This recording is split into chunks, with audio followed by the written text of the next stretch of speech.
भाई साथी हमारे चले गए, हम भी चालन हार, कोई कागज में बाकी रह रही, तात लगी है वार।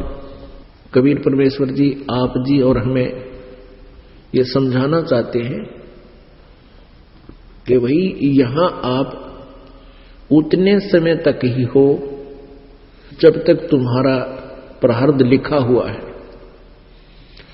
और जो पहले हमारे साथ थे वो चले गए, उनका वो समय आ गया, उतना प्रारब्ध खत्म हो गया।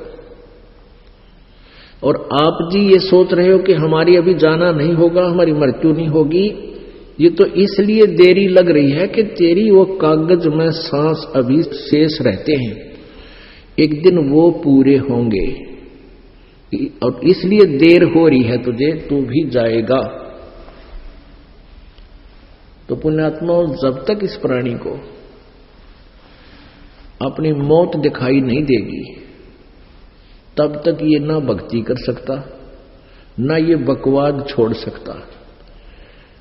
अब इस काल ने कैसी व्यवस्था कर रखी है, जैसे दास ने पहले देखा अन्य पंथी सत्संग करते थे, वक्ता हो जाते हैं और गायक बन जाते हैं, परमात्मा के शब्दों को बड़ी सुरीली आवाज में गाते हैं, सुनाते हैं, लेकिन असर किसी का नहीं होता। और ये बातें परमात्मा ने कही है कि ये बातें कहने सुनने की नहीं है, ये कर पाड़ने की है। ये कहने सुनने तक सीमित नहीं रखना है, ये तो कर पाड़ने की है, ये कर के पीछा छुटवाने की है। तो परमात्मा हमें याद दिला करते थे कि मौत भूल गया बावड़े, अचरज किया कौन, और तन माटी में मिल जाएगा जो आटे में लौट। पुण्यात्माओं, सभी को पता है कि मृत्यु होगी, लेकिन डरकती नहीं। औरों को हम मरते देखते हैं, अपने नंबर की चिंता नहीं। एक समय युधिष्ठिर और ये पांचों पांडव वनवास भोग रहे थे। एक बार उनको प्यास लगी, जल पीने के लिए जल की खोज में पहले छोटा जाता था, सब ये नियम है, सबसे छोटा भाई गया, फिर दूसरा गया। तो वहां तालाब में जो ही उन्हें बर्तन डाला पानी लेने के लिए, आकाशवाणी हुई कि मेरे प्रश्नों का उत्तर दो, उसके बाद जल लेना।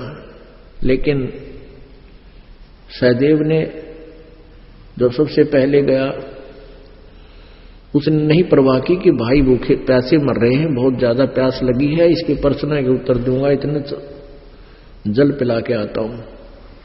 जो ही उसने जल लेने की चेष्टा की, मृत्यु होगी। इंतजार करके दूसरा गया, नकुल गया। उसने भी सोचा ये भाई तो प्यास से मर गया है, बाकी भी मरने वाले हैं, उनके लिए जल्दी जल ले चलता हूं। आकाशवाणी हुई कि मेरे प्रश्न का उत्तर दो, बाद में जल लेना। उसने भी परवाह नहीं की, वो भी मर गया। फिर भीम गया, भीम के साथ भी ऐसा ही हुआ। अर्जुन गया, अर्जुन के साथ भी ऐसा हुआ। फिर युधिष्ठिर स्वयं गया। अब युधिष्ठिर ने सोचा भी ये तो प्यास के मारे मर गए और किनारे पे आकर ही मर गए। उन्हें सोचा चलिए तो मर लिए, जल तो पी लो, क्योंकि जान जाने वाली है। उसी समय आकाशवाणी हुई कि मेरे प्रश्न का उत्तर दे, बाद में जल लेना, नहीं तेरी हालत भी तेरे भाइयों जैसी हो जाएगी। तभी दुष्ट ने कहा कि प्रश्न करो।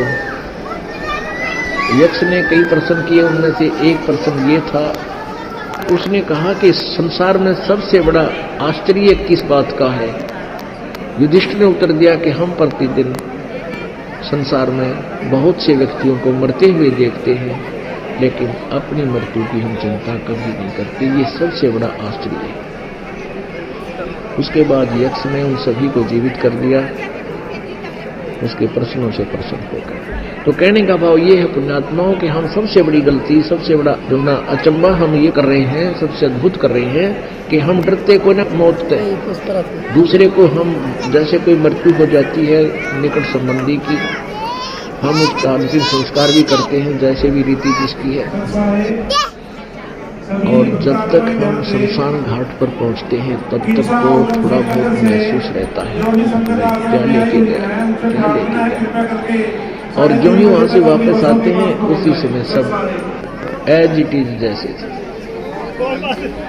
लेकिन इस तत्व ज्ञान से हमें यह मौत भूली नहीं जा सकती। हमें इसका पता लग गया कि